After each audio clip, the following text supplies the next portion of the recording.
Boston's first African Fashion Week will take place in Roxbury with a series of events starting on Friday. Begun by the House of Nahdra, the event will bring together fashion designers, activists, and cultural artists. There will also be a chance for people in Boston to dress up in their finest with African flavor.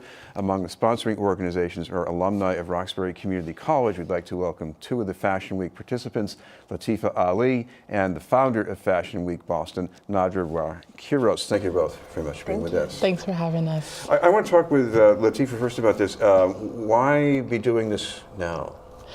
Well, I think it was overdue. Fashion weeks have been happening around the country since 2009, actually around the world. And Boston is a leader in many things. And I think it was just overdue with Boston having such a majority now of a minority population that cultural explosions were happening in different ways. So this was just one of the ways in which we kind of chimed in. Nahdra, talk about your own background, because you've been doing this for now 20 years, fashion design? Yes, 20 years. I started when I was a teenager and creating on the Boston fashion scene in so many different venues, Boston Fashion Week, different colleges around Boston. And for me, it was the idea to express my culture through fashion designing, through creating in visual arts and culture as a whole. Let's see, to talk about, there's one thing that's different here. Nadra's from Ethiopia. You grew up locally, I guess? I grew up locally, but I was actually born in Brooklyn. So I have that cultural that's a lot flavor. more local than Ethiopia. That's right. My mother was a fashion designer who was a fashion designer here in Roxbury. She actually worked out of the Ujamaa Mart. So cultural design is something I've been used to for a very long time, and I always catch me with a unique outfit on, as you can see. And so this is a way of having both the expression of this fashion design, the cultural experience, as well as music and a whole lot of other things. We're talking with Latifa Ali and Nahdra Ra Kiros. Nahdra, what about what people are going to be seeing with the fashion? Because this is not just a runway and then it's over and done with. Right. So we have so much great stuff in store. The first night we have a panel discussion in regards to our screening When Elephants Fight, which is a movie in regards to the genocide in the Congo. So we're going to hit with the hard topics first. The next night we're going to have fashion from all over, inspired by African culture as a whole. Many dance performances, originations, Pape from Senegal, Adilson from Cape Verde.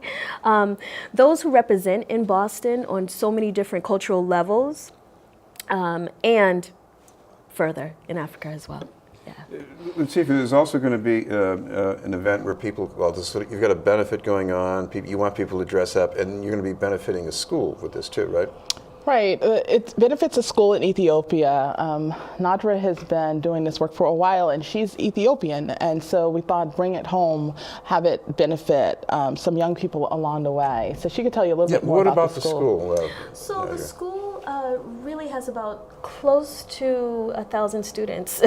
Really, it's the main school in Ethiopia, and they need much school supplies. The children share books, and I homeschool my own children, and I know how it is needing school supplies, never mind sharing and sharing and sharing. And we love the sharing, but they need more. So a portion of our proceeds will go to the school to help them as well. See, what also interests me in an event like this is that this is one more example of Roxbury being a culture center. And maybe, there's an economic angle too here. People in the community may be doing more of the producing instead of just consuming things made elsewhere. Well, there are going to be vendors on every night that we do this. So there is that economic pull to kind of pull out your own creativity.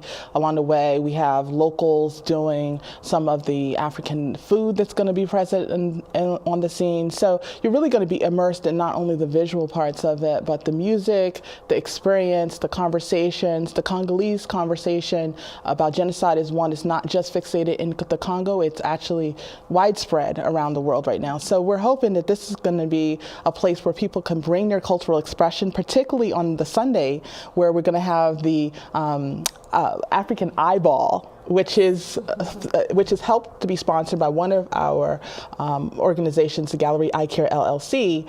So they're going to have, some of the models are going to have the glasses to feature the eye candy as well. So we've kind of integrated some innovative parts of this. Now, I'm interested, how does it feel that you're in this second country here and people engage you in conversation about your fashion, and then that spills over into talk about where you come from? I mean, it's a bridge, isn't it? It's very much a bridge. I mean, I grew up in Roxbury, so for me, I'm like Ethiopian Roxbury, if you will. To have it all based in Roxbury, it's been, you know, just a joy to keep it all in Roxbury, Hibernian Hall, and the Bruce Bowling Building. So we're really excited about that. And Latifa, I know there are more details about the times and the venues, so where can people get those details online? If you go to Facebook, you can go to African Fashion Week Boston, and you just plug that in and you can get all the information you want. You can also go to eventbrite.com and put in African Fashion Week Boston and get more information there as well. Thank you both very much, Latifa Ali and Nahdra Ra Kiros. Up ahead, we'll have sports with Pat Flaherty.